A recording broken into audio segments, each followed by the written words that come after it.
Okay, we seem to be here, except I'm not on the right page to be able to see the A chat. refill right. I'm going to refill right before we get started. Okay, yep. All right, now I've got the chat. All right. All right, good morning, everyone in YouTube land. We are just getting organized, and morning, Art. I think you're the first one and only one here so far this morning. Uh, that's fine. I'm amazed that you are able to get on. I'm amazed that you're able to get on so quickly after we go live. That's really cool. And so I was studying special education art, and I learned something about your affliction today or this week when I was studying for my test. And so at some point I'll try to speak with you about because you never know when you're going to get a student that needs help and I need to understand. Um, but anyway, here we go. Um, So today we're reading the last quarter or so from this book, Jung's Red Book for Our Time, Searching for Soul Under Postmodern Conditions, Volume 1 by Murray Stein and Thomas Arst, editors. And so this is an essay by Lance Owens, and it's entitled C.G. Jung and the Prophet Puzzle. And today we're going to deal with a very interesting part of it, which is war, magic, and religion. And so I'm going to go back. I'm on page, if you have your book, it's page 112. I recommend you acquire this book from Chiron Publications, or I think you can buy it through Amazon also. Jung's Red Book for Our Time, Searching for Soul Under Postmodern Conditions, because we're going to be using it for some time. We're about a quarter of the way through it, and there are a lot of excellent essays in it, and so it's something worth having. So I'm going to finish up with uh, the end of a quote that was coming out of Jung, where he said, "I would like to avert my eyes, close my ears, and deny all my senses. I would like to be someone among you who knows nothing and who never saw anything. It is too much and too unexpected, but I saw it, and my memory will not leave me alone." So, unquote. Had Jung seen into the future, whether or not one might now believe him, he rejoined, "I am not too concerned, but should I believe? What should I believe? I saw and I shuddered." And so he had seen into the future of the coming war, and this is in the first quarter of 1914, so it's before the beginning of World War One, and nobody really was thinking consciously that there was going to be a major war that would kill more than 8 million people in Europe. Um, and so then there's a subtitle here: War, Magic, and Religion. War is obvious and it continues, but magic? What is that? In his journal record, it is apparent that at the time Jung was struggling to grasp the nature of magic. The next night, 23 January 1914, the soul compounded his confusion by presenting him with a mysterious magical gift. In bewilderment, he inquired, "Magic? What should I do with magic?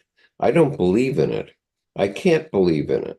The soul replied, Magic will do a lot for you. 4 nights later, his imaginative journey led him to the garden gate of an old magician named Philemon. Philemon had more to teach about magic. In his publication during later years, Jung frequently mentioned magic, usually in the context of primitive people's perception and interpretation of psychic phenomenon. He explained it in a 1928 essay, quote, magic is simply another word for psychic, unquote. But of course, for enlightened ones, magic is dark and no one sees it. And religion? And religion is still to come, but it will become evident.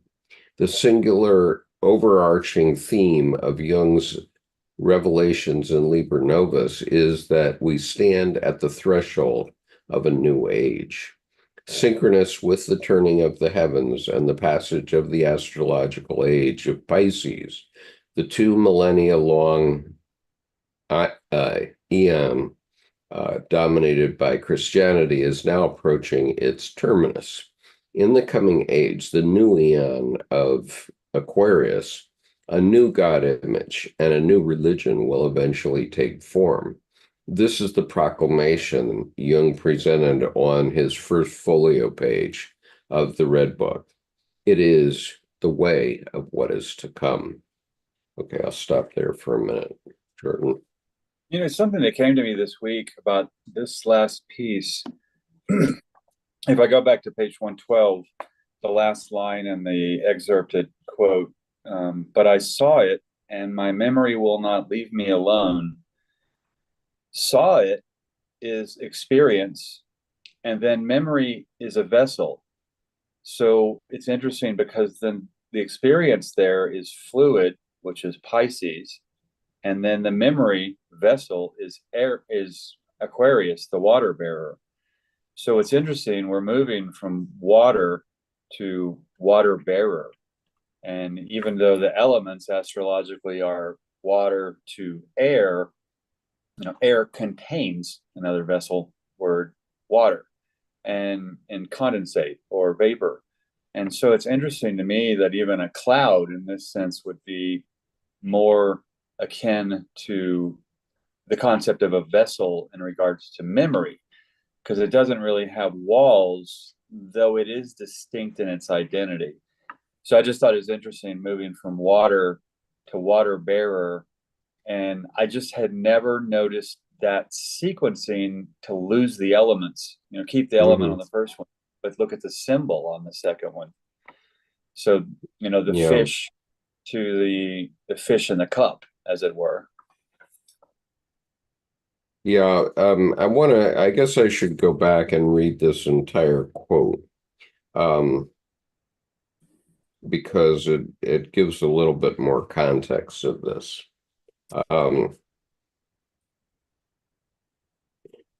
So it was January 23rd, I think, 1914. His soul dived into the depths. She brought back 3 images: war, magic, and religion. Quote, from the flooding darkness, the son of the earth had brought, and here it's saying the son of the earth. So he's, my soul gave me ancient things that pointed to the future. She gave me 3 things: the mystery of war, or the misery of war, the darkness of magic, and the gift of religion. These 3 mean the unleashing of chaos and its power, just as they also mean the binding of chaos. War is obvious, and everybody sees it. Magic is dark, and no one sees it. Religion is still to come, but it will become evident. Did you think that the horrors of such atrocious warfare would come over us? Did you think that magic existed? Did you think about a new religion? I sat up for long nights and looked ahead at what was to come, and I shuddered. Do you believe me? I am not too concerned. What should I believe? What should I disbelieve? I saw and I shuddered, but my spirit could not grasp the monstrous and could not conceive the extent of what was to come. I felt the burden of the most terrible work of the times ahead. I saw where and how, but no word can grasp it. No will can conquer it. I would like to avert my eyes, close my ears, and deny all my senses. I would like to be someone among you who knows nothing and who never saw anything. It is too much and too unexpected, but I saw it and my memory will not leave me alone. Yeah. Yeah. Uh, and so I suppose that there were a lot of people in this early part of 1914 who were feeling the coming war. I mean, the armies were lining up across Europe, and I guess, there was a kind of mobilization at that time, and uh, and so it, the guns of August started August 1st when the guns started to actually fire. But I think that there was a lot of mobilization during that time. And this is uh, before the murder of Grand Duke Franz Ferdinand. Ferdinand. Yeah, yeah, Well, it's interesting here when he says, but I saw it, and key point, my memory will not leave me alone. There's a second person, other, and even different maybe than imaginal I going on there. And just jumping forward, just to pull a quote that corroborates with that, he says, never forget that in psychology, the means by which you judge and observe the psyche is the psyche itself. So, and so, there's this kind of conflict of interest, or is it third person or second person or other me, imaginal I? yeah, But my memory will not leave me alone, meaning, is it simply compelling? Or it sounds like my memory will not leave me alone as if it's another entity. I mean, yeah, and I think there's a healthy ambiguity there. It's probably a bit of both, but um, my memory will not leave me alone. It's like, Jung's getting pestered. It's like, he's a little right. bit And so these are the moments before he had the insight of the collective unconscious. right, Okay, he finally had the insight on the first day of the war, August 1st, right, when he said, I was the happiest man alive because he knew he wasn't crazy, right. and he knew that what he had been seeing in his dreams all the first half of 1914 had proven to be true.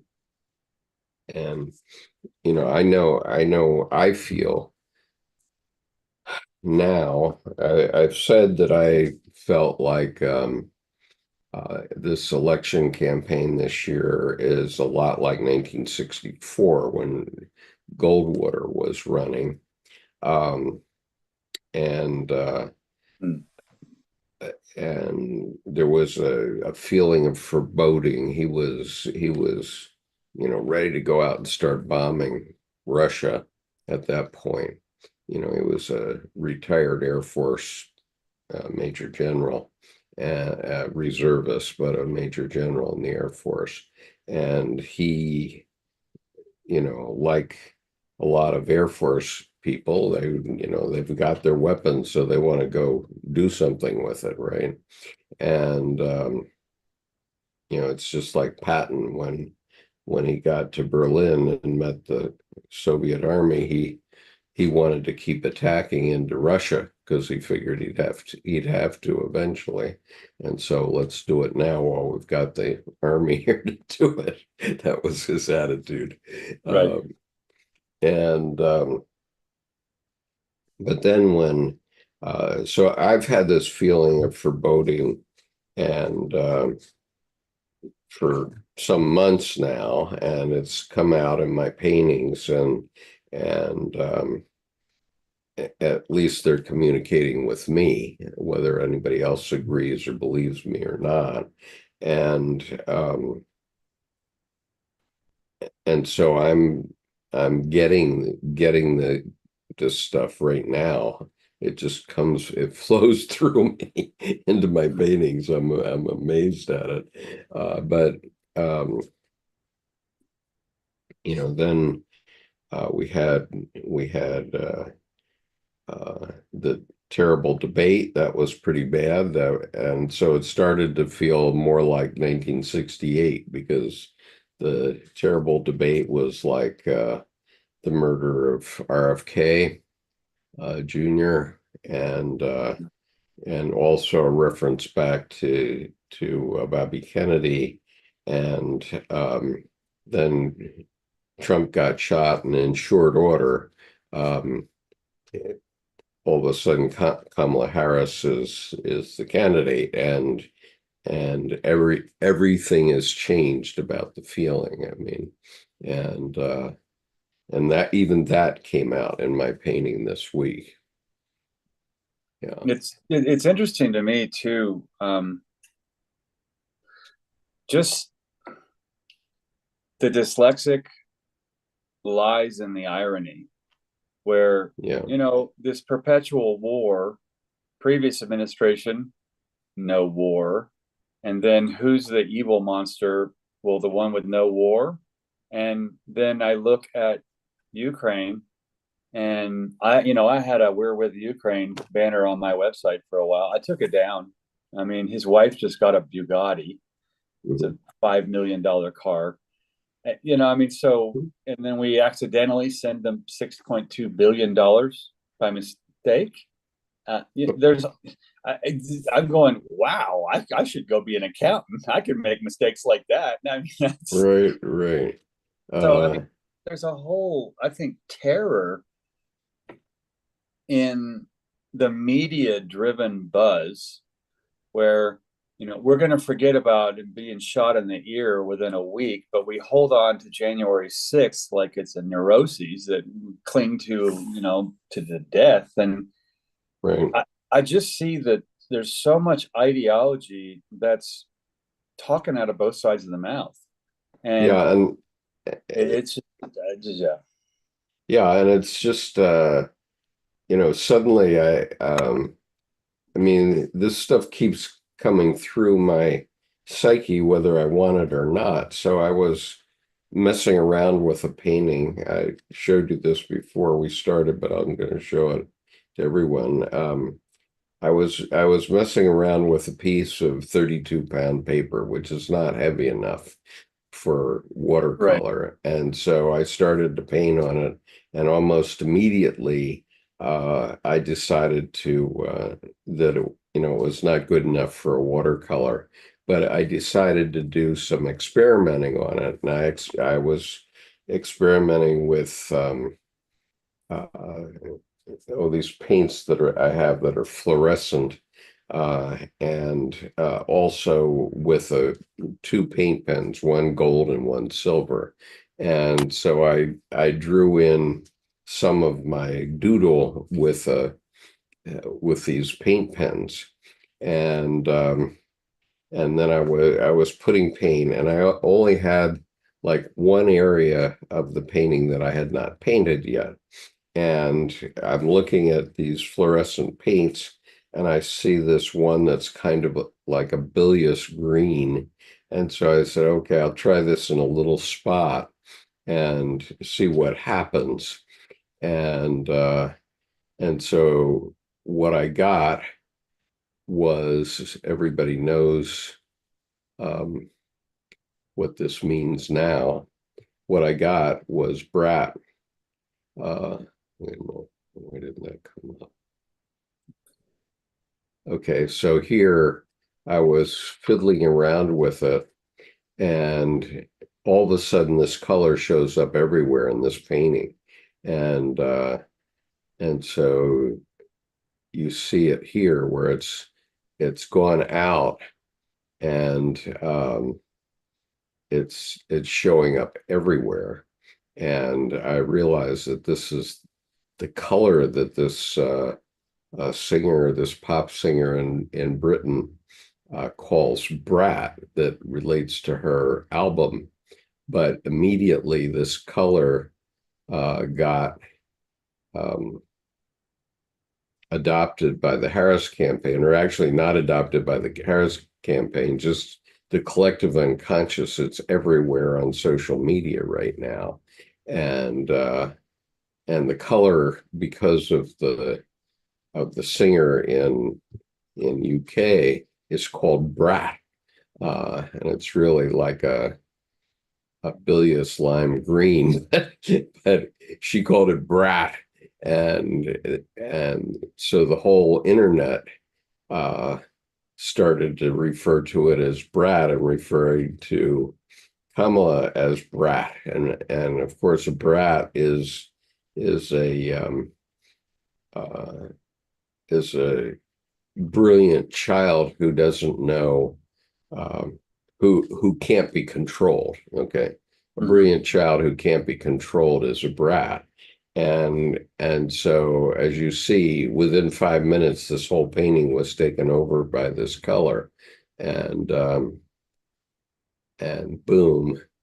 And then I had used the yellow, the silver and the gold colors, and I had to take this picture at a kind of an angle to show the reflections, but it shows the veins of money that are coming up into the future for her in this past week.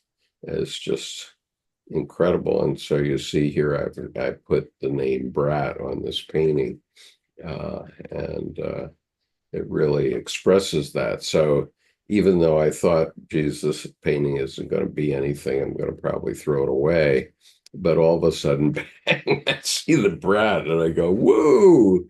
Well, it's And interesting because that even with the origin of the word brat, I mean, it's from the French brachet or the Irish bratt. The Irish means rag, but the French brachet is hound, typically female. mm, And so there's the feral quality to brat, uh-huh, unruly. right, unruly and so on. And that's clearly what happened here, which was the whole internet just came alive with it, and the Harris campaign's just going, "Ooh, what should we do with this?" And she very quickly caught on, but it's amazing, the young people are spreading this color everywhere. It's become the color of summer. Everybody wondered what the color of this summer would be, and that's the color. And it's an interesting color because you get this light cinnabar toned with olive-ish. And if you look at it and you're in a good mood, it's it's a cool color. Hmm. If you look at it in a bad mood and it looks sickly. And Yeah. it's funny because then that's all projection and subjective, based on the meaning. It literally is, the color is symbolic. Mm. I mean, that works with most colors, but that color to me is one of the few that, even say red, I could say life, or I could say blood, death. Well, that's just opposite. Those are just opposites. But the difference between, oh, what a cool, fashionable color, and, oh, that's pussy and sick, Yeah. it's a whole different difference. I mean, Right. And that difference came over me in that instant as I yeah, had my paintbrush in my hand, and I said, "Oh, this is Brat." Boom, boom, boom, boom, boom, right. and it took over the painting.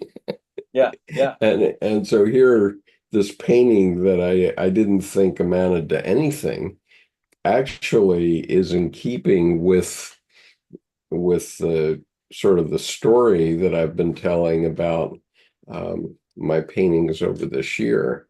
And I've been doing I had been doing paintings for all my children and grandchildren, and so I was trying to do one for my daughter, and this one came up. I've been working on it over the last 2 months, and I've been struggling with it. I'll just show you what came up. Uh, and whoops, come on. Okay, so share. Boom. No, let's do it again.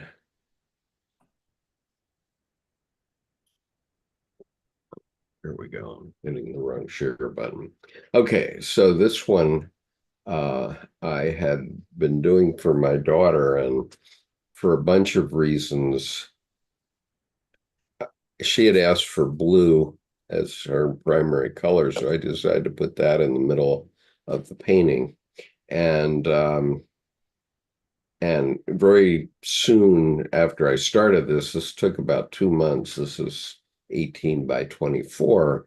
I realized that there was a little mermaid here, right here where my cursor is. You can see her chin and her mouth and nose and eyes. And so I said, wow, this is a mermaid in an American sea, which is kind of like a sick soup here. and and then I decided, well, I really don't like this as a birthday gift for my daughter. So it's too dark, and I realized that it was dark, and so I'm now doing another one intentionally for her. Um, but I might end up giving this to her after all. I like it better when I look at it on my computer screen, actually. Well, the thing about, yeah, computer screen stuff, you get this wet, saturated look to the colors. That's I always like my paintings better on the screen than in real life. And Right. but it's interesting, the rich, deep cobalt blue, then cross over the light emeralds to more of a Prussian blue cerulean across the red to purple or violet, and even the yellow brown in the top right quadrant. It's interesting to me because if you mix blue and orange, you get purple, or Hmm. you get brown, and if you Yeah. mix yellow and purple, you also get brown. The yellow and purple will be more pasty, chalky, Hmm. tinted.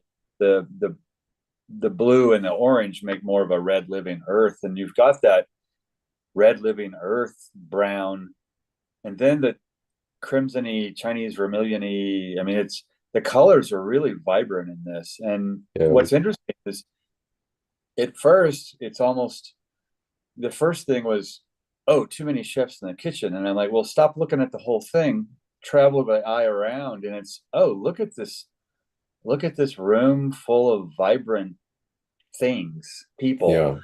stuff. And so Stuff. Yeah. and again, the brat, it goes from one to the other. So I like that when I went, oh, it's, where's the focus? I mean, well, that problem there is I'm the one who's not focused. I need to Hmm. focus. But then I start traveling around, and well, then I've entered the painting and I've taken away my projection to then, oh, look at this. What does this say? What does Yeah. that say? These, across at the 30-degree angles, the crossing of those four spears, um, that, reach the center, or, do they emanate from the center? Do they confluence in the center from the outside? And it's, I don't know, it feels like all four quadrants here feel like the bottom left, where usually the bottom left is place of creation. Yeah. But all four of these are all, I feel, places of creation feeding the confluence in that interior emerald cerulean Prussian blue piece. Hmm. Hmm. Um, I mean, talk Yeah. about structure without stricture. It's there's an aliveness, I think, that's important. Yeah. So anyway, Yeah, so I'm experimenting with another one that I'm doing for her now because as I look at the painting in my hand, it seems very dark to me. But Hmm. um, There's also a quality of looking up in the forest at the sky when it's sunrise or dusk, yeah, like through the, looking up through the hole in the trees, yeah, and where the colors are all, at dusk, we don't have full on predator eyes, so at dusk shadows can trick us. The colors change and such, but I don't know. It's just I could just go on and on and on, but so I won't. right. Okay, so the next section of this is called Tertium non datur. I guess that Let me see what that means. means something like the third without data or something. Yeah, because tertiary kind of thing. Let me Yeah. see. That's not top of mind. Yeah. Okay, so I'm going to read on while you look for that. Jung took his role as a natural scientist very seriously. Throughout the central years of his life, he frequently addressed himself specifically to the scientific and medical and psychological communities of his time. But those communities never really embraced or understood Jung and have now relegated him mostly to historical footnote. Many of Jung's writings focused on, quote, experience of the numinous and the nature of symbol formation in the development of religion, unquote. Um, Furthermore, over the course of several decades, he engaged in dynamic and influential dialogues with prominent 20th century scholars of both Eastern and Western religious traditions. Nonetheless, Jung's deliberations now find faint welcome in the curricula of academic religious studies programs. And of course, within the theological cloisters of Orthodox religion, Jung is generally spurned as an occultist or neo Gnostic heretic. It appears that Jung's perception of psychic reality positioned him within a shadowy domain, now disowned within both the academies of science and religion. Why is that? Wouter Hanegraaff recently identified a fundamental fault line in secular and religious scholarship, and I believe his analysis helps explain Jung's non-reception by either province. Dr. Hanegraaff, a professor at the University of Amsterdam and a prominent academic voice in Hermetic and religious studies, contends that the normative prototypes for the study of religion are grounded in monotheistic, more specifically Christian, even more specifically Protestant theological biases about true religion. Religion is further positioned as being in opposition to secular studies. However, both fields share a problematic blind spot. Quote, they both think that religion stands against the secular. However, the historical record shows that these two define themselves not just against one another, but simultaneously against a third domain. This third domain that they both rejected has been referred to by different names, but the most well known is superstition and magic, unquote.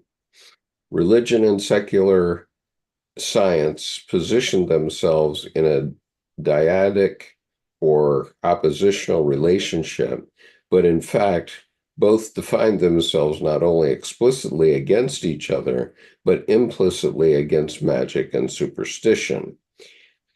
For both domains, this other territory is a tertium non datur, a third and unexamined fact.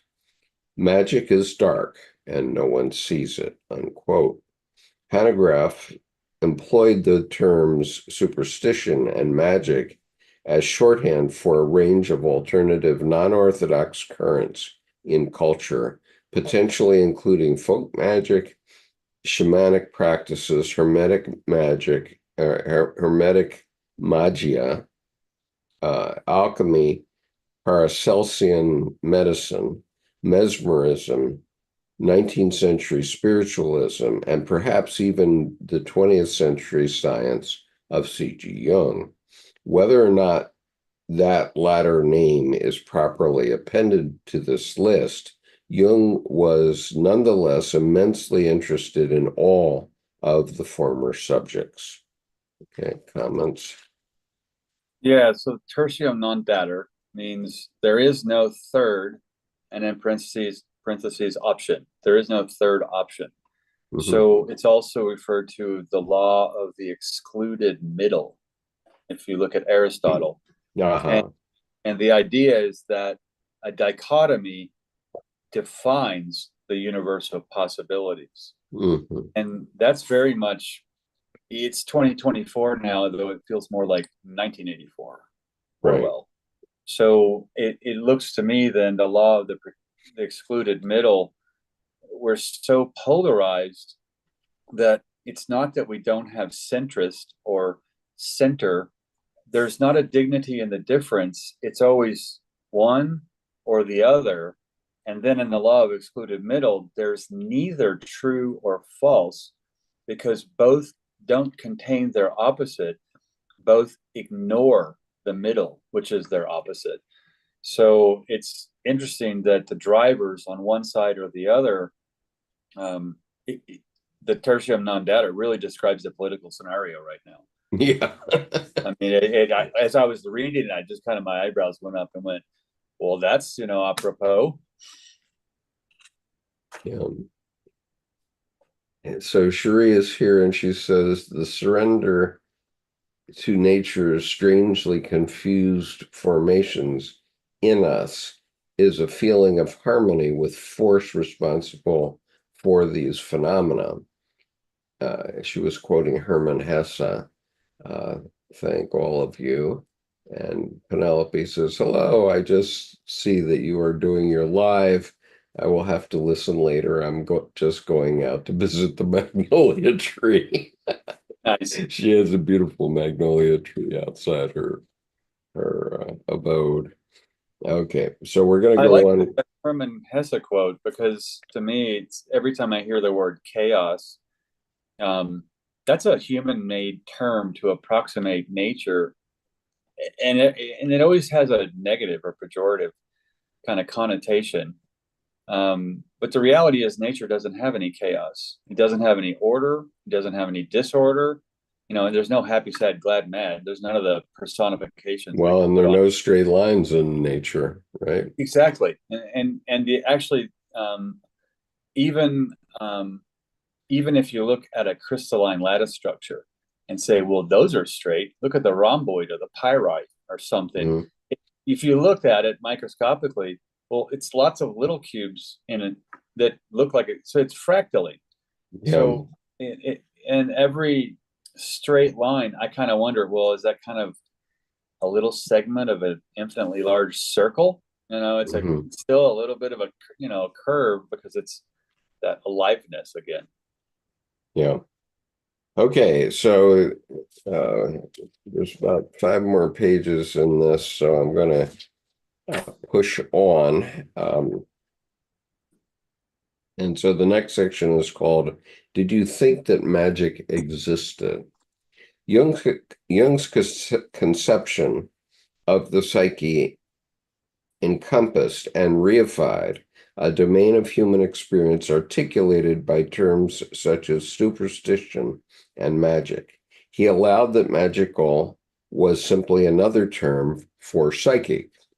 As he perceived it, psyche was the preternatural fact pervading nature, and it was undeniably spooky. In the early 1950s, Jung mused on the mystery using conceptual terms gleaned from theoretical physics. Quote, psyche can function as though space did not exist, The psyche can thus be independent of space, of time, and of causality. This explains the possibility of magic. If we consider the psyche as a whole, we come to the conclusion that the unconscious psyche exists in a space-time continuum where time is no longer time and space no longer space. Accordingly, causality ceases too. Um, okay, I'll just Just a quick, stop there for a minute because I want to go ahead, Jordan. I'd say just a quick point comment. If I look at Saturn, otherwise known as Chronos, chronological time, tick, tick, tick on the clock, Yeah. versus Moira, Moira, the three fates, which is more inner rhythm. It's speaking to that, where the time continuum, space time, the timepiece going out goes to inner rhythm, where the Moira, the three fates piece, would not really give a rat's about what time it is. They're playing, they're playing perennial seasonal games rather than time in the daytime or Filofax, whatever planner calendar. Yeah. And I have to refer back to um, the Red Book itself here in the chapter entitled Death. And there's you'll see why this connects. But what happened to my day? Torches were kindled, bloody anger and disputes erupted. As darkness seized the world, the terrible war arose, and the darkness destroyed the light of the world, since it was incomprehensible to the darkness and good for nothing anymore. And so we had to taste hell. I saw which vices the virtues of this time changed into, how your mildness became hard, your goodness became brutality, your love became hate, and your understanding became madness. Why did you want to comprehend the darkness? But you had to, or else it would have seized you. Happy the man who anticipates this grasp. Did you ever think of the evil in you? Oh, you spoke of it. You mentioned it, and you confessed it smilingly as a generally human vice or a recurring misunderstanding. But did you know what evil is and that it stands precisely right behind your virtue, that it is also your virtues themselves as their inevitable substance? You locked Satan in the abyss for a millennium, and when the millennium had passed, you laughed at him, since he had become a children's fairy tale. But if the dreadful great one raises his head, the world winces, the most extreme coldness draws near. What horror you see that you are with horror you see that you are defenseless, and that the army of your vices falls powerless to its knees. With the power of demons, you seize the evil, and your virtues cross over to him. You are completely alone in this struggle, since your gods have become deaf. You do not know which devils are greater, your vices or your virtues. But of one thing you are certain, that virtues and vices are brothers. So anyway, that's Well, and that reminds me of Churchill interviewing someone for his cabinet, and it's going pretty well. And so Churchill says, "Well, I only have one more question." And I think we've talked about this before. He wasn't asking for blame or confession or shaming behavior. He was actually asking for damage control and marketing. If he needs to close the blinds at 3 o'clock, or do they want bourbon in the cabinet? I mean, how? And he said, "Well, sir, tell me about your vices." And he said, "Well, Mr. Churchill, I'm a upstanding gentleman. I don't have any vices." And he said, "Either you're lying or you're that boring, and I can have neither of those qualities in my cabinet." So the vice virtue piece, it turns the interview right on its ear. yeah. Well, uh,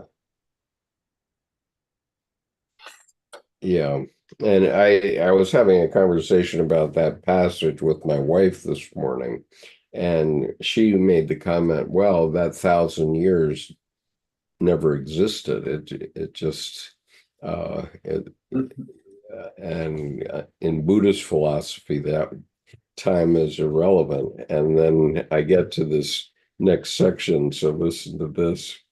Um,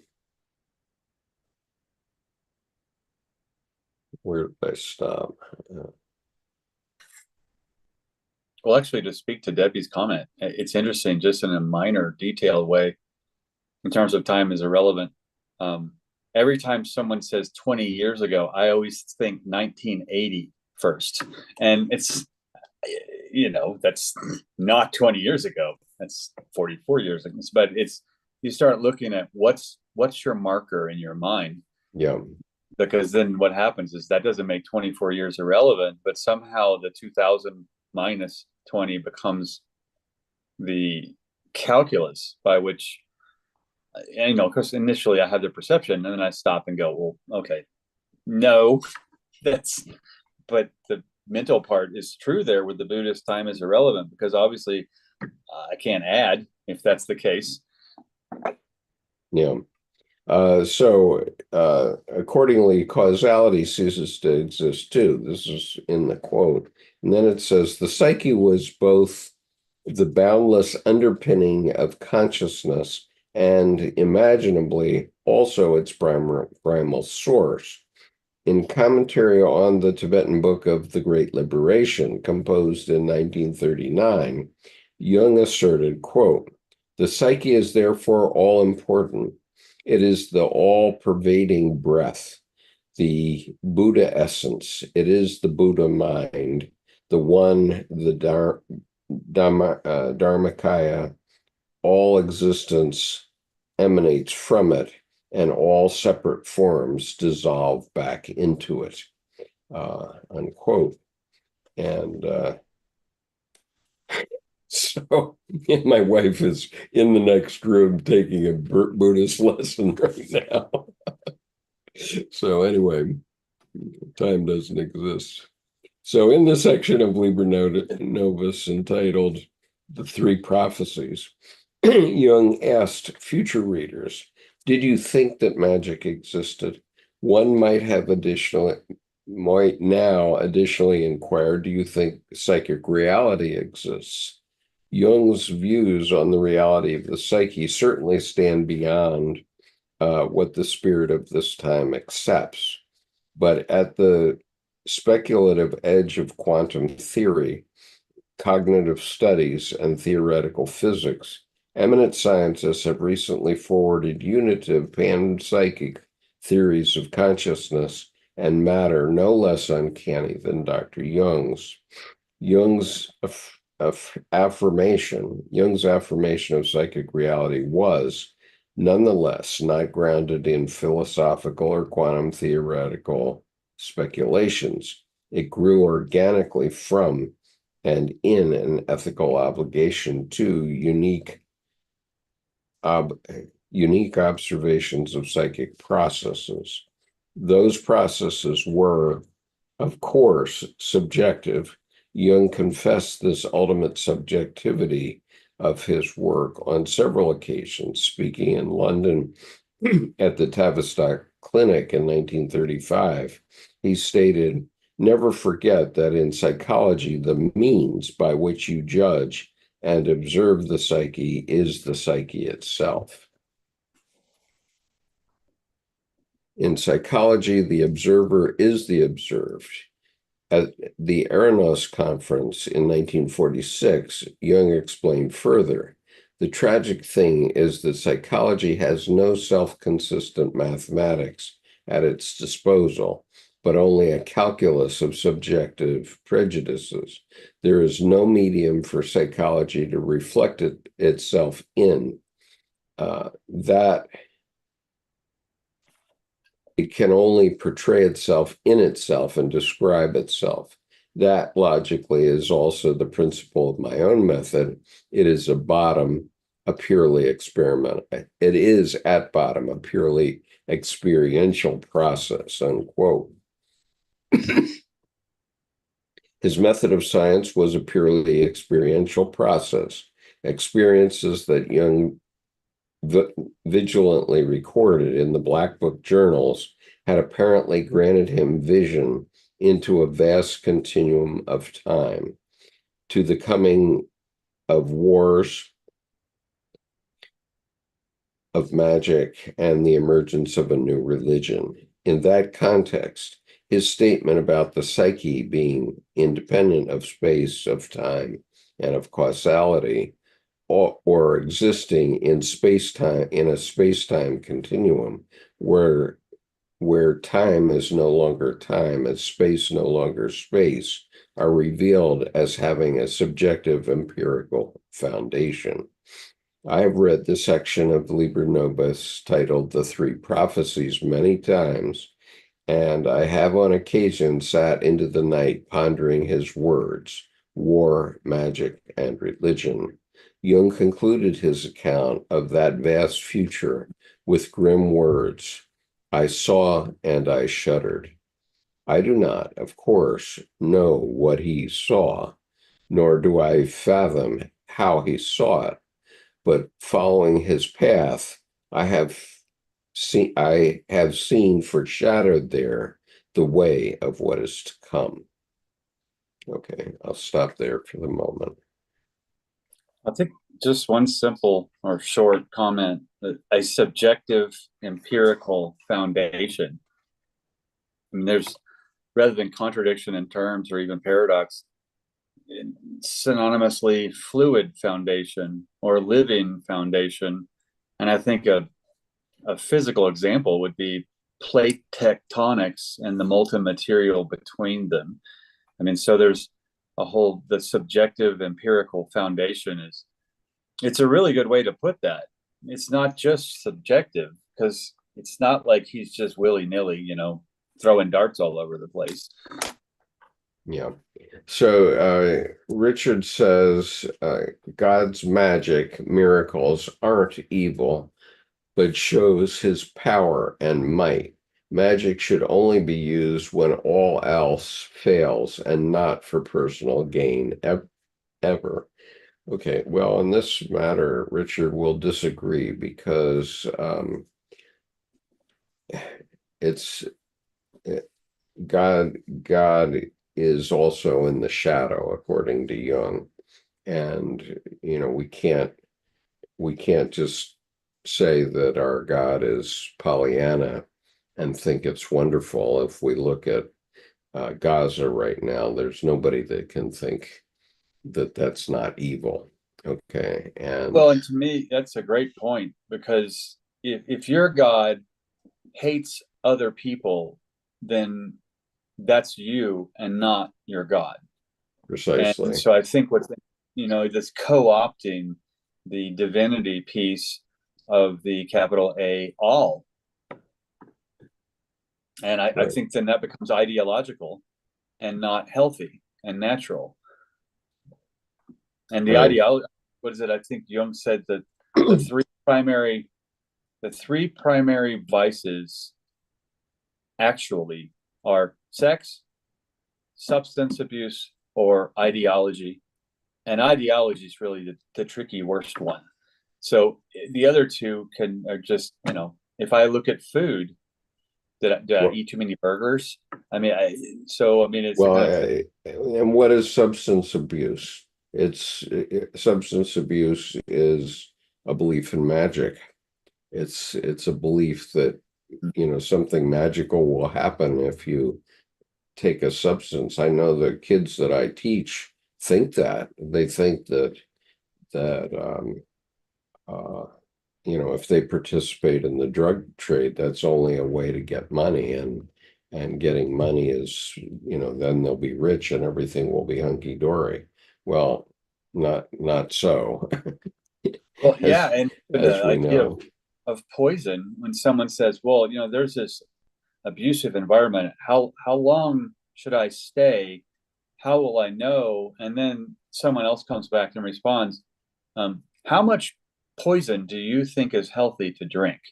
And, it's the kind of thing where poison is just too much of anything. I mean, because poison Right, is and that's what deadly. chemo is, right? Chemotherapy is taking poison, something Right. that will poison cancer cells before it poisons you, before it kills you. Well, yeah, and then even the jury's out now on that, where is chemo actually treating something from a causal nature instead of a metabolic health dietary measure. And I mean, some people get a biopsy and they get worse because they basically punctured the tumor and now it leaks out. So is that metastasizing or is that just spreading because you tried to look at it? Cancer is an interesting one. I've been just looking at a lot of the different things going on, and I'm no expert. And obviously, you may know more because, going through your procedures. But it's interesting to me because there's just such a long series of question marks after it, Yeah, And for example, and prostate there, yeah, low and pancreatic cancer terribly Formula One level fast. I mean, yeah. why are some speedy and some are just kind of creeping? Yeah, I don't know. Because And my I don't mother even died of question. pancreatic cancer, and I'm quote unquote cured, at least on a 6 month return basis every year, um, of my prostate cancer. And my kids say, "Oh well, black men don't get prostate cancer," and they're believing in magic that they're not going to be subject to this. And the very next day, O.J. Simpson died of prostate cancer, very accommodatingly. Well, and it's uh, interesting we've arrived onto the cancer subject because ideology is a cancer, a Surely, societal cancer. right, People right, right. me, and it's all this attention hound, attention getting. I don't care if you're right or wrong. Is it healthy? Is it good for you? Is it good for your environment? I won't even say is it good for society. That's maybe going too far. But you choose, and you're the only one who has control to navigate your free will. And you can't otherwise play a victim. Oh, this happened. So excuses are just a lot of excuses. And it's avoiding. Um, okay, so I'm not going to read Richard's comments because he's proselytizing Christianity here, but I am going to read Christopher's comments. And everything is constantly in motion. Nothing is at rest. James Joyce deconstructing One Day in Dublin is quite a mental exercise. Boy, it sure is, and a lot more too. That's a And good example. yeah, and Jung's letter to James Joyce, about Ulysses. He's talking. Christopher's talking about Ulysses here, but Jung's letter to James Joyce. It took Jung 3 years to get into Ulysses, and he said he finally finished it, and he couldn't say that he liked it. but he he finally understood it, and Jung rocked it, and as Jordan is fond of saying, um, Jung said to Joyce about his schizophrenic daughter, "You swim in the sea that she's drowning in." Yeah. Basically, that's right. Yeah. You swim And so in the sea that she drowns in. yeah, and James Joyce was tricky too, because, for example, Finnegan's Wake, a lot of people go, oh, it's just gibberish. If you read it out loud, it sounds like you've had a couple of Guinness at the pub and you have a partially inebriated Irish accent. And it's as if he's phonetically writing out the voice, which is Right. changes a lot of, you'll hear like someone says, gang after glay, Gangaft and Aglay. And I remember my English teacher in high school said it means often go awry. And I said, it doesn't need to be translated. That doesn't mean often go. Why are you saying that? And she said, well, what are you talking about? What do you mean it doesn't need to be translated? So I said, say it out loud, slur it a little bit. Gong off ugly. It's going often ugly. And it's literally phonetic, hooked on phonics writing rather than Mhm. some language to be deciphered. It's like listening to somebody who's had a little too many. Yeah. Okay, so a couple more comments from Richard. Richard says um, the dilation of time is I'm sorry, Christopher. I'm talking about Christopher right now. The dilation of time is real, posited by Einstein and then proven. And certainly that's true. And the paradox is the most obvious of truth manifest.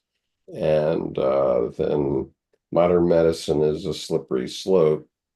Yeah. Okay. Now, Richard defends himself by saying, I know my opinions are all boring and typical, but they're also truth. Yes, they're truth, Richard. I agree with that. And this goes back to um, our um, fundamental understanding here in Jungian psychology, which is quoted from Lawrence Jaffe. He said, the purpose of Jung's whole psychology is to make accessible to us that healing power, which resides in our unconscious. Okay. The healing power that resides in our unconscious. And so when we say things here, I can't say how it might heal you or anybody else, but I do know that people keep coming back to this YouTube channel. And I'm of the opinion that the reason they do is because, in some sense, we've opened a channel to the healing power of the unconscious. Now, I will say that all religions, not only the one that Richard talks about, but all religions have exactly the same function. That's what they do. They open make accessible to us the healing power which resides in the unconscious. And so when you go to church, um, and you go through those rituals, and at the end of the hour, they make you feel better. This is exactly what they're doing. They're opening the healing power of the unconscious. And and so uh, I'm not disputing Richard in any way about Christianity. Christianity does this, has done it, both Catholicism and Protestantism and Judaism before them both. Um, they all do this. And there's no reason to fight with one another over the nuances of how, 400 Protestant denominations have elaborated on it, because they're all true, all 400 of them, and the five versions of Catholicism and the multiple versions of Judaism. They all do this for you. And so if we understand that it's the healing power of the unconscious, then hey, we can stop fighting wars. We can Mhm. stop, we don't have to be having battles in the Middle East, because it, it's not that one religion is more right than the other. They all do the same thing, which is exactly Yahweh's description of Jungian psychology. Exactly, precisely. And so you can, so I'll read it again. And the purpose of Jung's whole psychology is to make accessible to us that healing power which resides in the unconscious. Well, you can substitute, instead of Jung's whole psychology, you can talk about the Roman Catholic Church and substitute those words in there, and the same thing applies. And this is true of every religion or philosophy on earth that people follow. Of course, the Buddhists claim that what they follow is not a religion, but in this context, it is, because it's exactly what they all do. Um, and so Richard says, Jung is the end all be all for me, and I'm healed in Christianity, and all my questions are answered. I'm happy in a peace that I can describe, yet I have demons all around me, visible to me always. Well, we all have demons around us. And, this is why I talk about my art and what my art is revealing to us out of the collective unconscious, and at least it's revealing to me out of my own unconscious. And it's very healing. But if you listen, by listen I don't mean specifically auditory hearing, but I mean if you grok what I'm talking about, you'll know what I mean by this. And it's exactly what Lance Owens is talking about here in terms of the prophetic. And so we're going to get to the end of this essay here, I hope. Actually, could I Yeah, go ahead. share two images Yeah. that speak directly to this? Let me see if I Okay, can. hold on just a minute. Let me make you a co-host here. Okay, now you should be able to do it. Okay.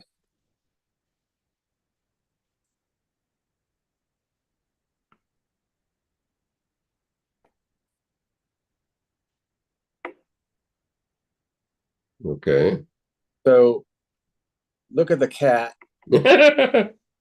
and that's correlation does not equal causation. Exactly. And then the next one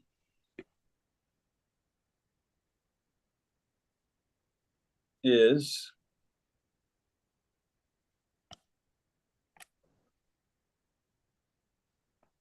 there you go. True, but truth. Very good. Really wonderful image.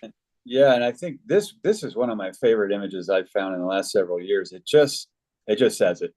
I mean, Well, multiple send them both to me, please. I love them. They're great. Will do.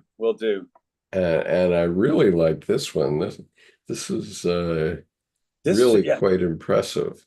Yeah, it's so simple. And I mean, me and my, always cop in on the dignity and difference. And I just look at this and go, oh, that's better. Yeah, this is really cool. I need this one. I'm going to use this with my kids this year. Yeah, very good.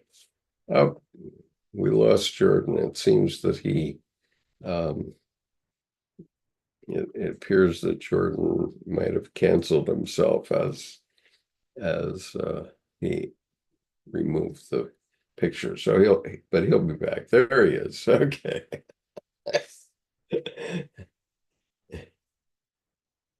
And fancy figures go swiping and then oops. Yeah. So Christopher says, as C.G. Jung put forth, I know I don't need to believe regarding the existence of God. This is the Gnostic perspective, also true as a psychology of a healthy individual. And so, yeah, I guess I would put it a different way. It, once you know of God's existence, then there's no going back. Uh, and it's based on an experience, and I have these experiences every day, which if you deconstruct them, there are synchronicities. Um, some synchronicities are bigger than other synchronicities, but um, if you pay attention, you'll find that synchronicities do happen to you every day. And it's not necessary to define them. You just know that they are. Um, and and and I've many times shown my pictures in the chapel at the Naval Academy, and that was, for me, that was a colossal synchronicity. There are a couple of more that I caught on video. Um, and they cannot be explained by anything other than something pretty powerful. And and yet, anybody can dispute them. Anybody can say, oh well, that just happens every day and you just happen to be in the right spot at the right time. Well, yeah, that's true, but in terms of how it changed me on that particular day, whoa, that was huge. And so it's I don't think it's necessary to define things as Gnostic, or because Gnostic just has a bad smell to it, and then you have to spend the next 2 years explaining what Gnosticism is, and the heck with that, because the people who insist that the Gnostics were bad had no clue what they were talking about. Or, putting it a different way, they had a clue what they were talking about, but they were overcome by the power devil, and they wanted to maintain their power, so they didn't want primitives, which is what the human race really was up until now, or still is in some ways. They didn't want primitives disputing their religion, because that's how they earn money, right? And I don't have to argue this, because all you have to do is go look at the Vatican, and and just how much dark money had to go in to building the Vatican. I've also visited a place called Chantilly in France. You've heard of Chantilly lace, but there's actually a castle that's called Chantilly. And, the first time I went there, and this was long before I knew anything about Jung, I just looked at it and I said, oh my God, think of all the evil or dark power that built that thing. My God. And the same is true of the Vatican, absolutely. Yeah, we have beautiful things in the Vatican that we can now all share, but at what cost? At what cost? That's the question. Mm-hmm. And you know, and so yeah, we can like it. We can go and we can enjoy our visit to the Vatican and go on the tour.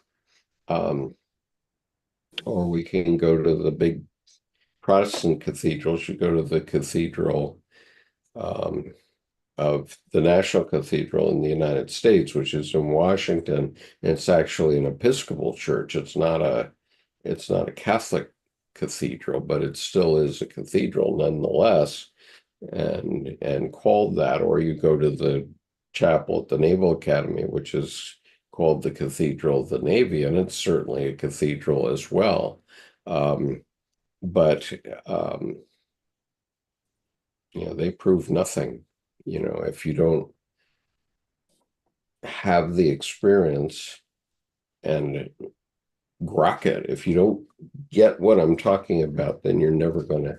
I'm not saying you never are going to get it, but if you haven't gotten it, it means you haven't gotten it yet. Okay, it doesn't mean it's not true.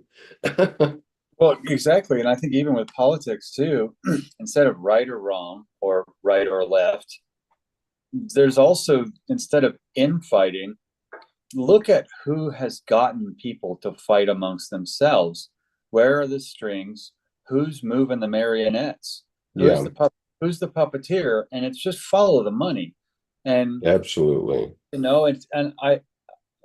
I think it was Christopher maybe who said, modern medicine is a mixed bag, or I don't know what he said, but it was very apt, because you look at a study, for example, it says red meat is bad. Well, then you look at the study and, well, that's a McDonald's hamburger with the fries and the shake. You look at all the diet around it, it's not the red meat. And you get 1975, big tobacco bought General Mills and Nabisco, and turn the tobacco market share starts going down. So they turned their addictive scientists onto food. It's not about nourishment, it's about addiction. And how can the ag scam, agriculture, the food pyramid. I mean, feeding people grains.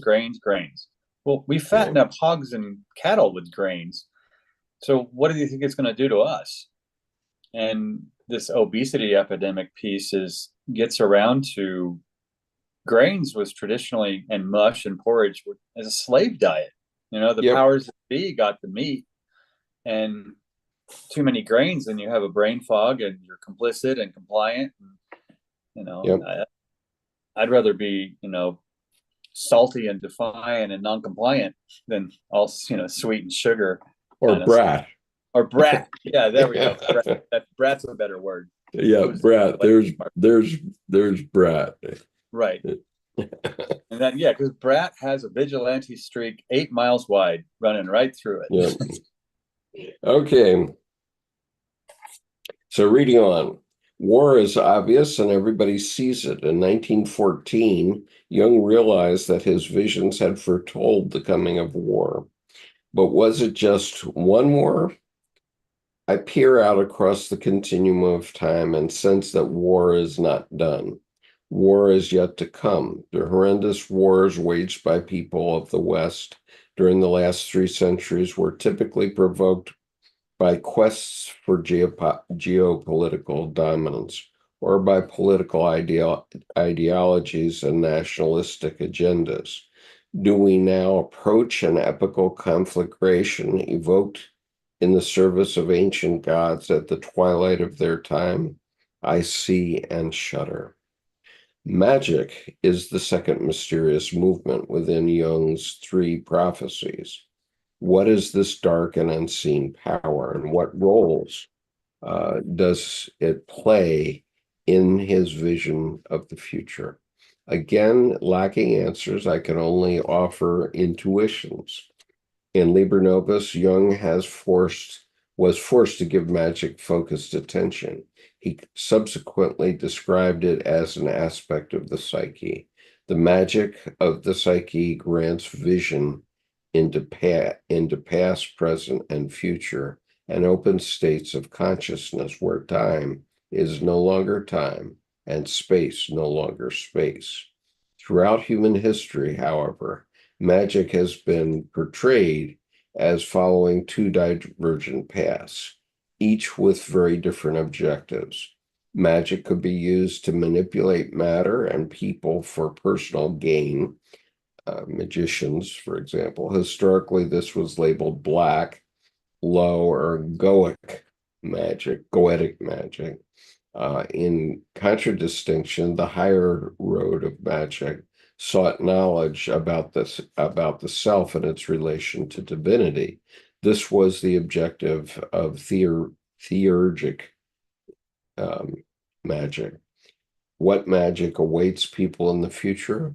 What of these two ancient paths will be pursued? And no one can doubt that the coming of our former president uh, has he has used this magic in a very dark way to change our country.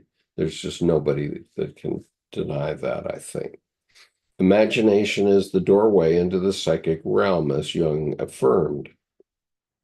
It is an infinitely creative source. It can foreshadow things not yet materially existent, and like magic, it can be applied to very different purposes. Modern technological culture has made every effort to monetize the power of creative imagination. The results now abound. They enwrap us like a web. But does a magical hungry spider weave this web? If so, it feeds off our attention and ultimately it sucks the blood of human life. Vampiric feeding is a squalid legacy of Goetia, the black magic method to means. As I said, it's the power devil. The Well, that psyche can't.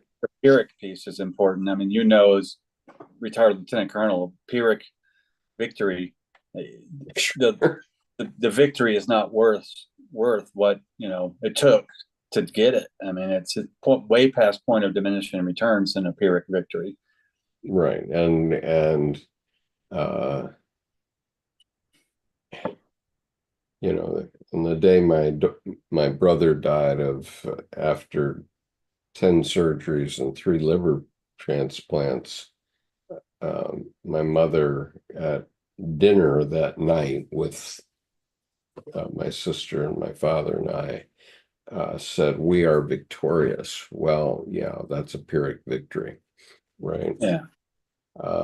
We are victorious in the sense that we saw my brother through his suffering uh, so that he saw our love, but it still was suffering. Right? Yeah. Yeah, and I can apply that in a lot of ways. Okay, the psyche can be milked. It offers nourishment to human creativity, but its nature and ultimate source remain a mystery to our age.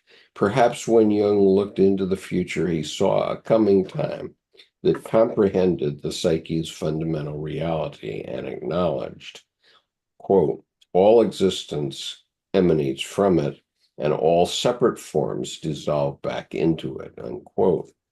Whether mankind follows a high or a low road into the future, Jung envisioned that a confrontation with the magic of the psyche loomed on the way. And there just is, no question that our former president has used a psychic epidemic to affect our current affairs. I mean, it's a psychic epidemic of the first order. Okay, a new Well, and religion also, is. I think it's important to speak to the psychic epidemic with the United States is the least healthiest country in the world, and that metabolic disease, i.e., no nutrition, we're really hollowing ourselves out from within.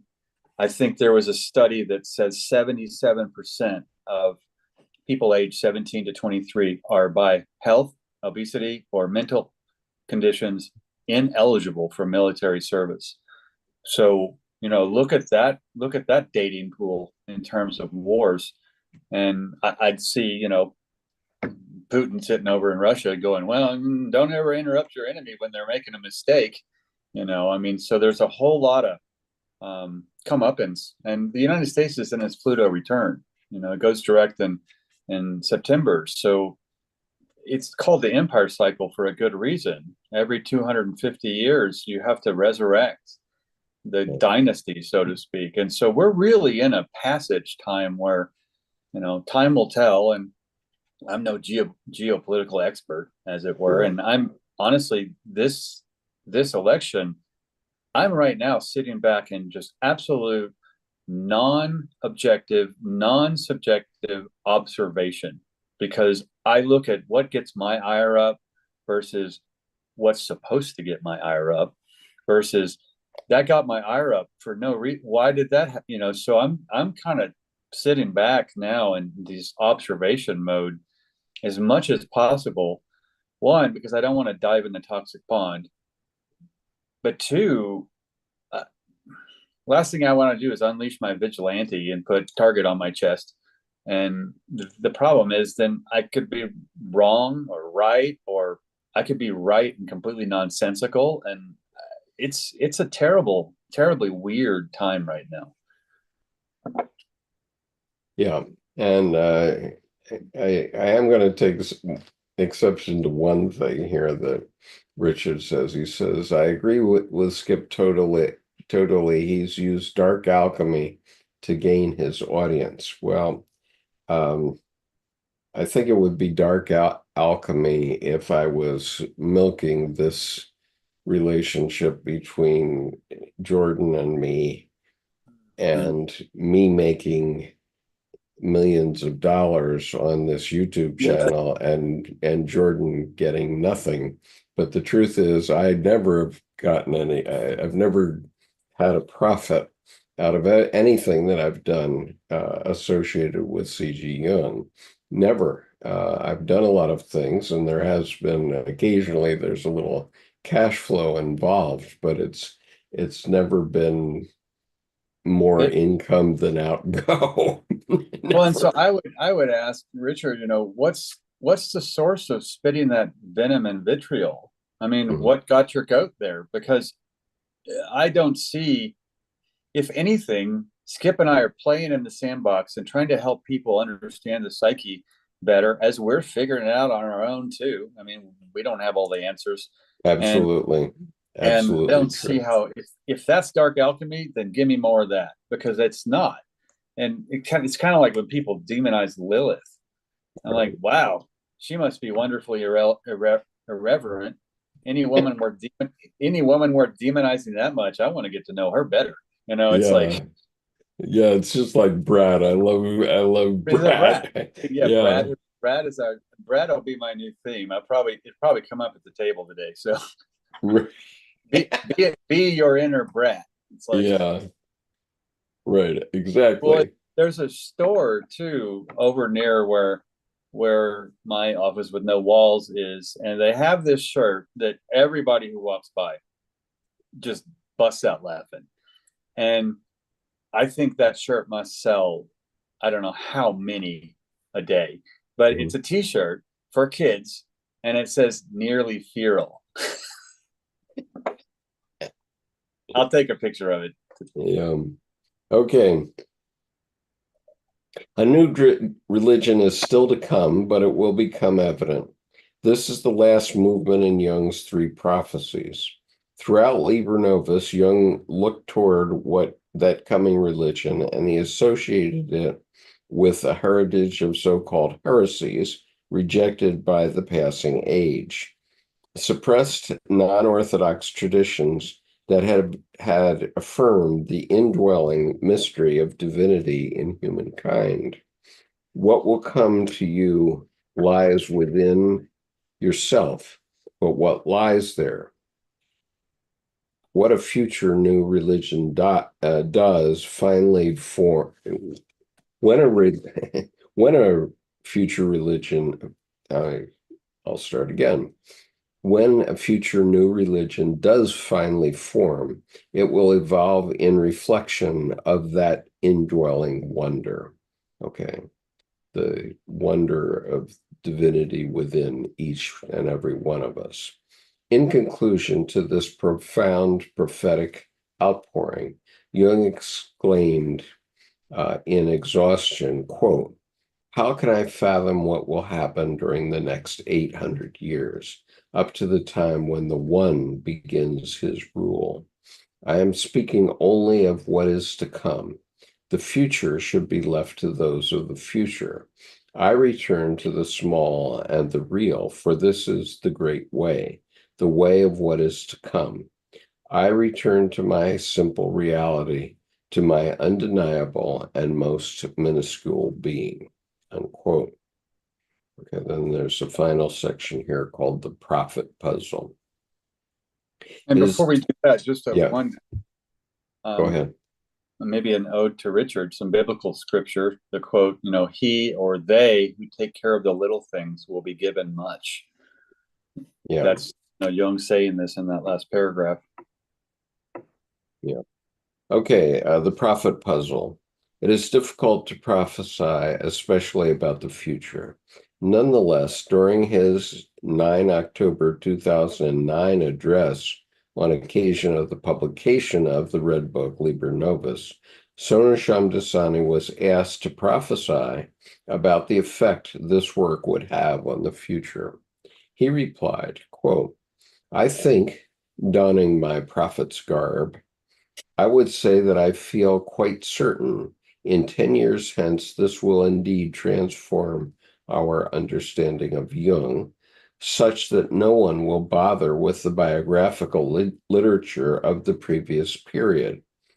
And there will be a whole new translation of Jung's scholarship. I am certain this will completely transform the understanding of Jung, unquote. I agree with Dr. Shamdasani. However, surveying the situation now, nearly 10 years henceforth, it appears the time frame foreseen in his prophecy was far too short. Entrenched interpretations are not displaced in a decade. The transformation of our understanding of C.G. Jung, now freshly illuminated by Liber Novus, is unavoidably a multi-generational task. Jung elaborated Liber Novus as a revelation. It was crystallized from the molten magma of visionary experience.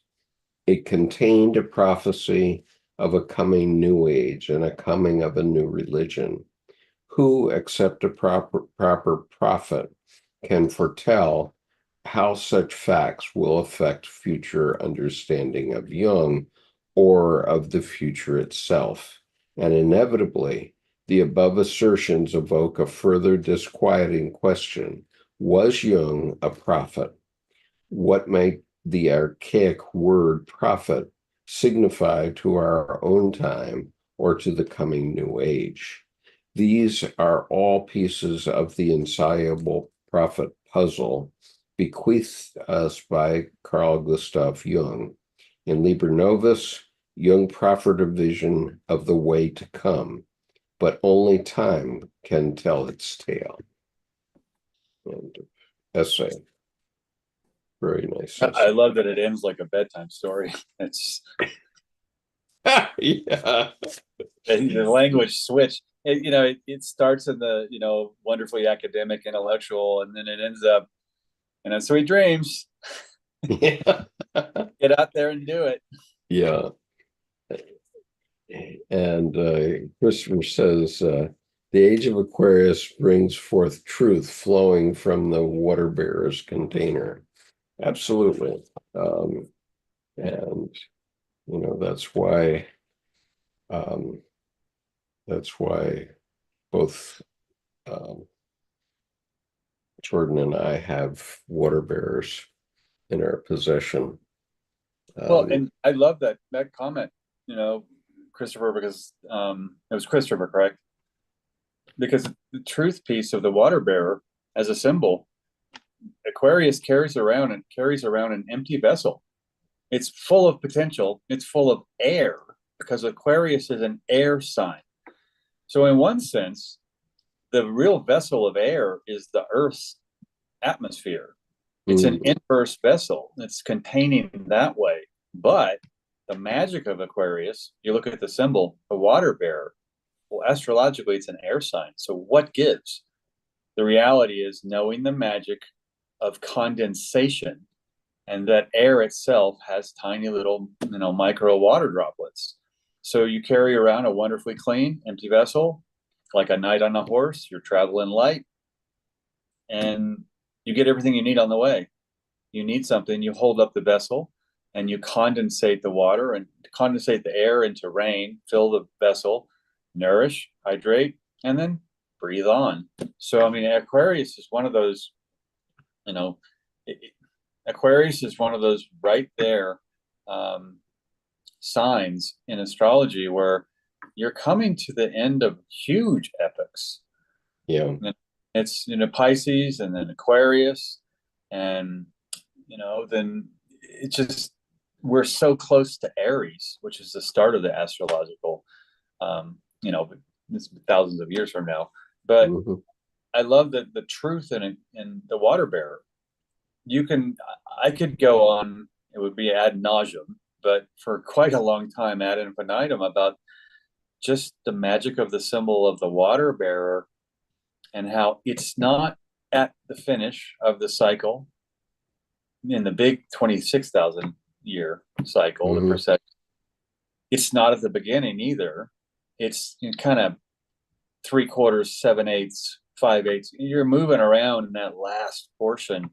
So it's like old enough to know better, but still young enough to dream. Yeah, absolutely.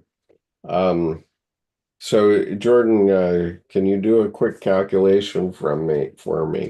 When will the age of Libra come in? Well, that's probably I mean, applying 2,000 years per period and seeing that we're starting Aquarius now at some point here. well, and the thing about Libra too, if I look at actual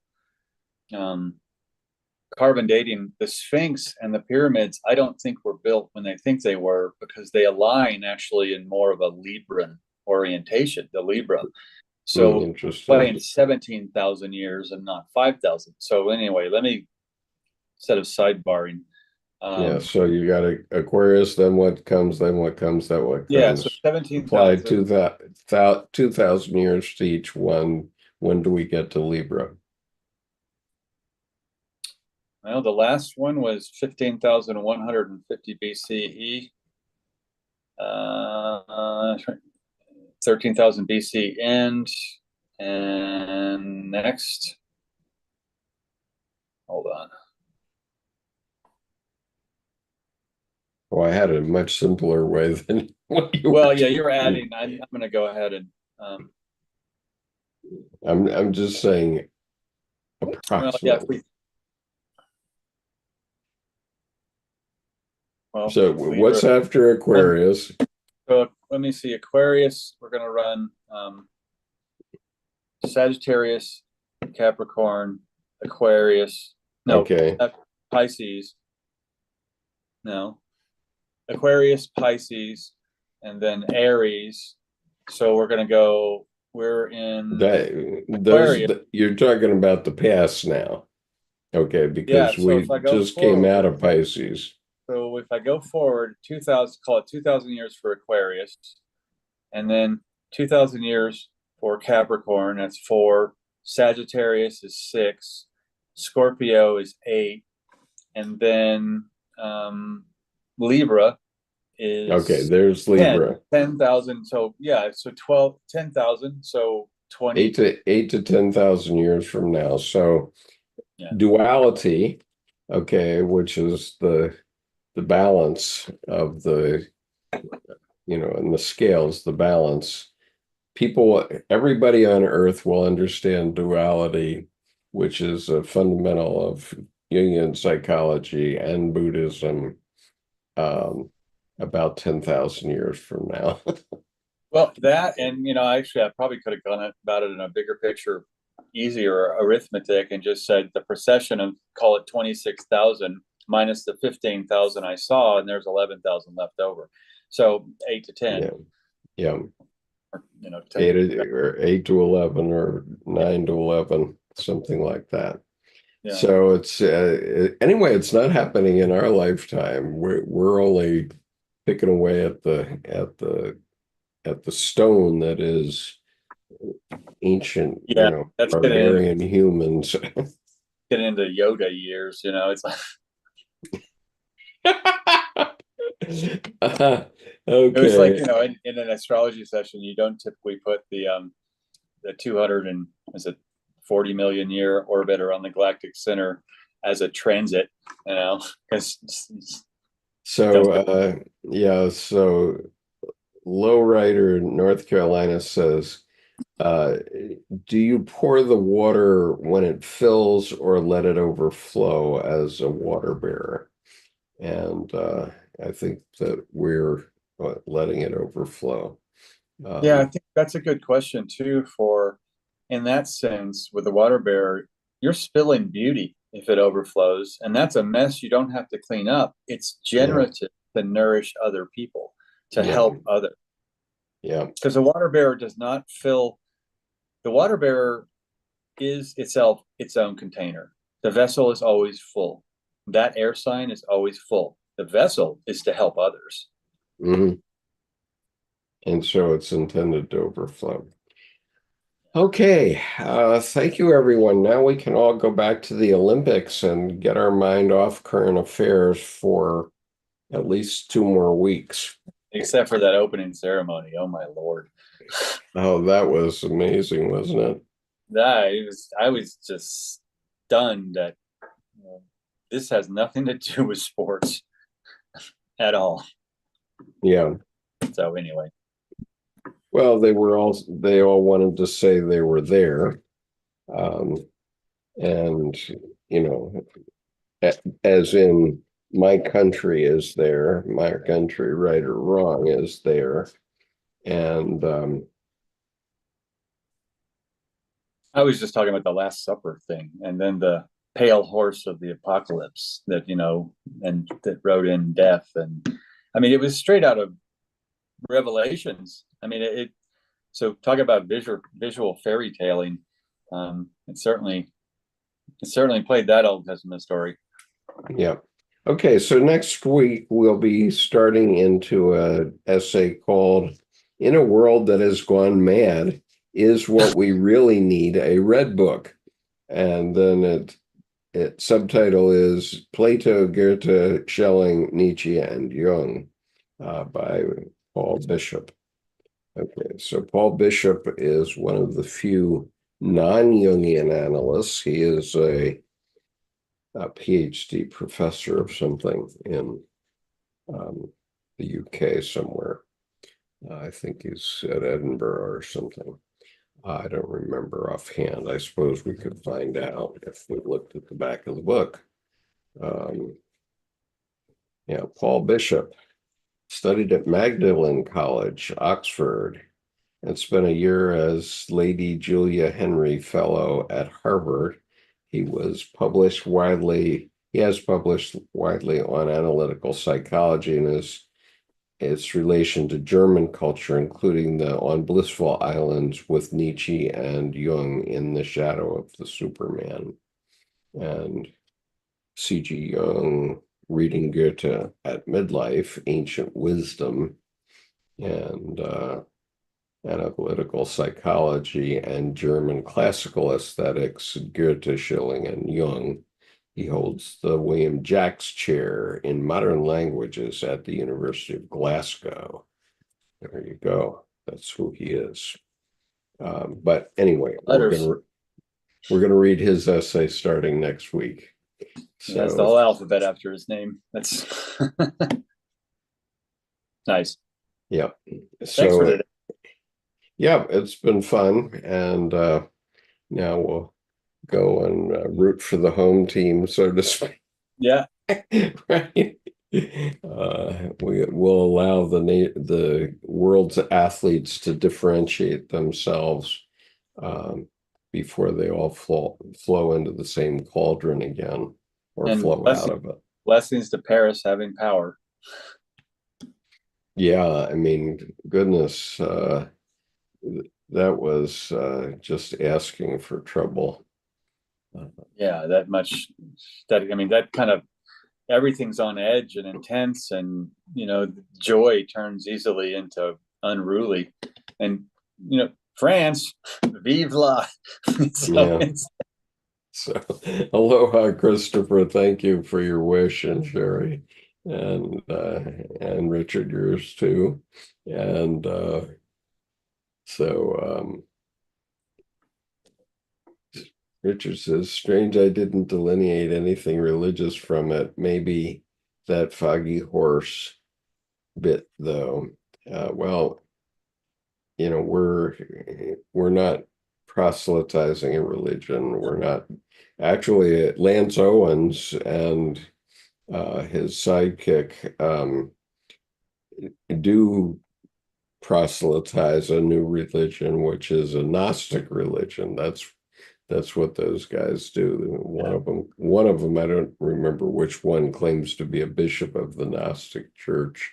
Which is it's such a contradiction in terms to have a bishop of self. That's okay, you for yourself, sure, but not for me. Yeah, and Not a and congregation or democracy in my head. well, and it's problematic in Jungian psychology, it seems to me, because as soon as you're proselytizing a specific religion or a structure, any structure, organizational structure, then you're already missing the point. And I think also that mutes personal discipline and willpower. And the only person who is allowed to do anything to your willpower and your discipline is you. When you hand over the reins, I mean, as you know, from a military perspective, the person who's on point needs to be a brat. I mean, Yeah. they need to think for themselves because their life does depend on it. Oh, very definitely. And so the tip of the sword, so to speak, is a wonderful way to navigate because you'll see through the BS, but also you kind of settle down because it's all BS. Yeah. So Stephen Heller and Lance Owens, uh, as I understand it, and I'm not an expert on this by any means, do have this Gnostic church thing going. But for my lights, I have tremendous respect for them as scholars and writers about Jung. Fine, but when you're trying to create a religion, that would be me trying to create a religion here on this YouTube channel. I am yeah, not. I mean, I acknowledge that there are certain accoutrements of a religion in the sense that we're doing this early Sunday morning. And by definition, the people that are here aren't going to church. Um, that's fair enough, but I'm not trying to compete, and Jordan is not trying to compete with anybody's religion. We are not. Okay, we're I don't saying there. I don't find it to be interesting at all to create any kind of catechism or operational life policies for anybody else. Absolutely. I have um, enough to deal with to handle myself, frankly. Amen. And I think Amen. when I think I got it figured out, that's surely when I don't. So, So, uh, so anyway, that actually brings up to me Debbie's disappearing path again, though, because sure. if you can see a path, you're probably on someone else's. And Exactly. Yeah, and the point has always been don't follow somebody else's path. It's uh, you know, head out and leave a path. head out and That's leave what a path. Maybe set some stones, a little cairn, so people can see and they can see experience it. and find But where you want yeah, go, but don't, as soon as somebody says um my way or the highway, you've already lost yeah. on Jungian ideas. So So kind of the old Irish proverb, may the ground rise up to support your every step. And yeah. I would add, especially when there was no ground when you started to step. Yeah, absolutely. All right, peace, everyone. Thank All you right, for being here. And great week. and by the way, when I do with my hands like this as in a prayer, I only do that by custom, I don't do that because I'm not praying to any entity or person or any other such thing. So peace